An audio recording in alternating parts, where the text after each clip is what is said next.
苏培盛在皇上跟前服侍多年，是最清楚皇上脾性的。如今乍然被拒，一则损伤皇上颜面，二则皇上身边也没有会服侍的人。因为甄嬛清楚端妃深爱着皇上，只要她说出皇上离开苏培盛之后的处境，端妃一定会担心皇上身边没有可用的人。所以甄嬛不说自己需要崔槿汐，而是明里暗里的提示端妃皇上离不开苏培盛。果不其然，深夜皇上来端妃宫中谈心的时候，端妃瞧着皇上神情不好，立马用孟子论替苏培盛和崔槿汐说话。皇上觉得端妃的话入情入理，于是第二天一大早，皇上跑去找甄嬛，说起他昨晚和端妃夜谈的心得。甄嬛一听端妃帮自己的战队说话了，心中立马有了10成的把握。因此在这场营救苏培盛和崔槿汐的大赛中，甄嬛说的话那叫一个漂亮。下面咱们来细细分析甄嬛是如何说的。从皇上说起自己与端妃的夜谈心得中，甄嬛得知端妃是站在自己这边的，所以甄嬛第一时间肯定了端妃。端妃娘娘久在宫中，见识深远。甄嬛为什么要肯定端妃德高望重呢？很明显，甄嬛是要告诉皇上，如今后宫除了皇后，就属端妃最有权威。像端妃这么一个说话有分量的人，她都觉得苏培盛和崔槿汐对时无伤大雅，其他人搁那儿逼逼叨啥呢？肯定完端妃之后，甄嬛立马给皇上戴高帽。而皇上素来宽仁待下，对内对外都是英明睿智。前一秒说端妃的好，后一秒又夸皇上仁慈。仁慈这顶高帽戴在头上，皇上还好意思杀苏培盛和崔槿汐吗？瞧着皇上拿不定主意的模样，甄嬛趁热打铁，搬出了皇上的白月光纯元。臣妾眼见前朝稳固，遥想当年纯元皇后为福晋治理王府的风姿，若是今日纯元皇后还在，后宫更会气象一新。瞧瞧皇上的神情，一说纯元他就来劲儿了。换做以前的甄嬛早就气得不行了，可现在甄嬛一心只想捞人，管他皇上心里想的爱的是纯元还是纯芳，甄嬛只顾着夸赞纯元对下人也是慈悲为怀，目的是勾起皇上的旧情。毕竟在皇上心中，纯元就是真善美的代表。如果换成纯元来处理苏培盛和崔槿汐的事儿，不说纯元会成全他们，至少是会饶恕他们的。当今皇后是纯元皇后的亲妹妹，彼此性情自然是一路的。皇后娘娘虽说要以槿汐与苏培盛之事惩戒后宫，大约也不会真要了他们的性命吧。听到这儿，不得不让人直呼好家伙，甄嬛明知道宜修的心狠手辣，明知道在皇上心中宜修远不如纯元，她还非要拿宜修和纯元做比较，这对皇上来说简直是污染了自己的白月光。毕竟宜修为了扳倒甄嬛，曾派人到甄嬛宫中搜崔槿汐的房间，而且还亲自把苏培盛和崔槿汐打入慎刑司。对于宜修不与自己知会一声的抓人的做法，皇上心中早就不满了。宜修如何能与纯元相提并论？哎，瞧着效果达到了，甄嬛立马打起感情牌。臣妾能再度侍奉皇上身边已是万幸，受些委屈又何妨？只是槿汐，她陪在臣妾身边多年，臣妾心里总会有些舍不得。表面上甄嬛说着自己和崔槿汐的情谊，实际上却是在说崔槿汐服侍我几年，我就这样舍不得她。人家苏培盛可是从小就陪在你身边的，这会儿你不捞他，你还有没有心呢？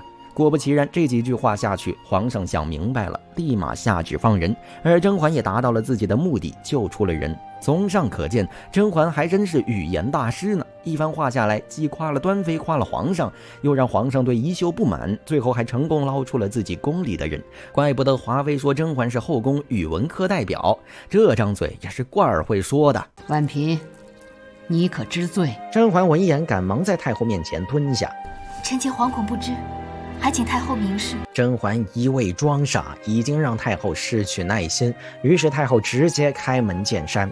你好大的胆子，竟敢以妃嫔之身干预朝政！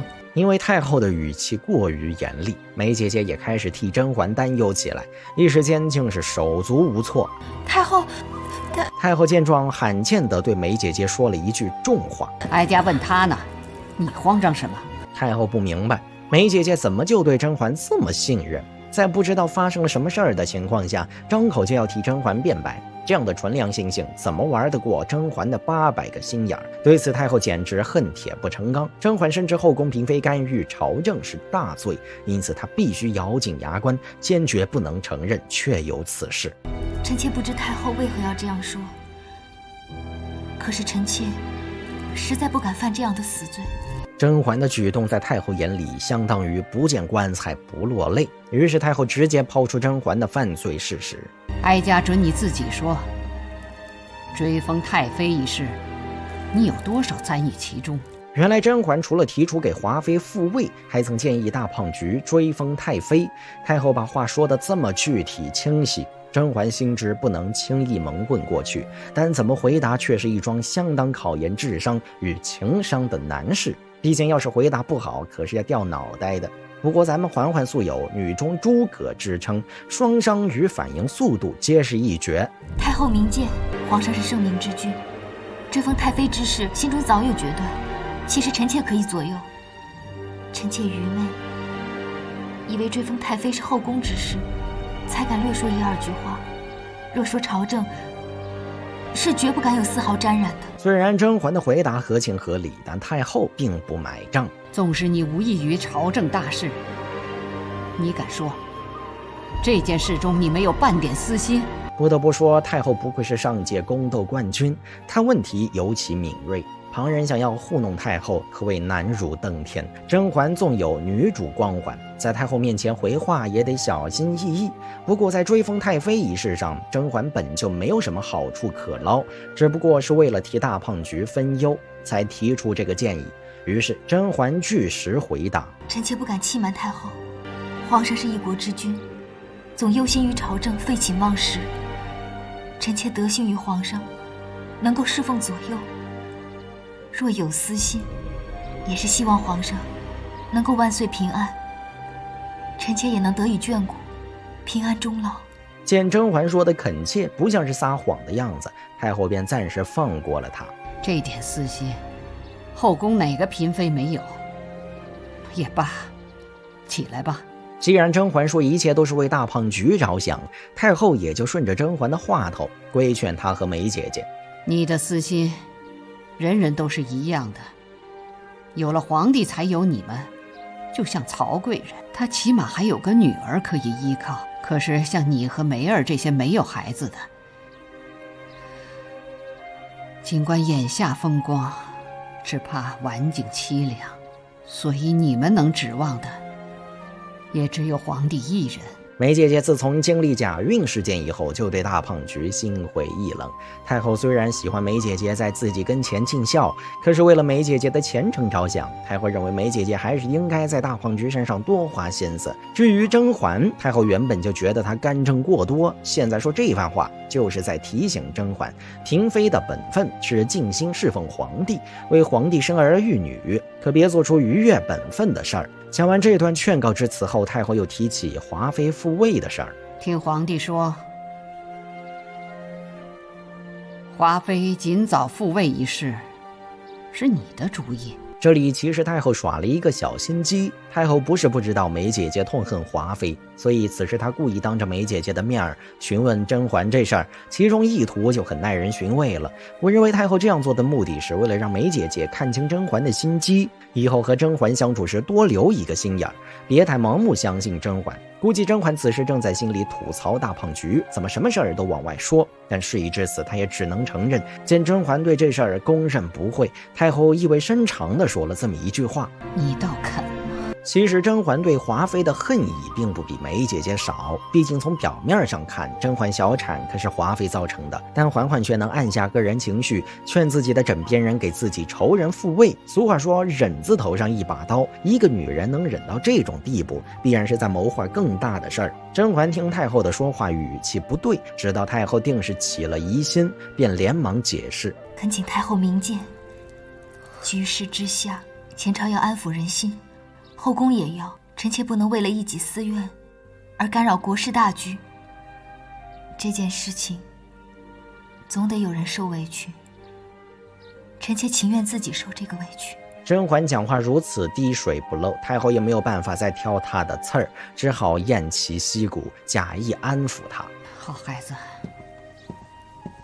哀家不料你有这样的心气，难怪皇帝偏疼你，准你入御书房陪伴。要说太后是懂卖队友的，前面刚卖了大胖渠，现在又开始卖皇后。哀家原本听皇后说你在御书房陪伴皇帝甚是妥当，哀家是不放心。御书房岂是后妃能够擅入之处？你又一向是个聪明伶俐的，若这聪明没有用在正途，哀家断断不会容你。这番话可以说是赤裸裸的警告，但太后觉得尤为不够，于是等梅姐姐离开以后，太后又单独留下甄嬛开小会。古语说女子无才便是德，哀家觉得不通，可是太有才了也会有薄命之险。这后宫里虽说你们只是一介女流，却是个女人一哭一笑都能引发前朝风吹草动的地方，自己的一言一行谨慎着吧。至此，这场惊心动魄的约谈终于顺利结束。不得不感叹太后的气场真的很强，也就是咱们嬛嬛够稳，泰山崩于前而色不变，换了别的嫔妃定然扛不住太后如此威严的兴师问罪。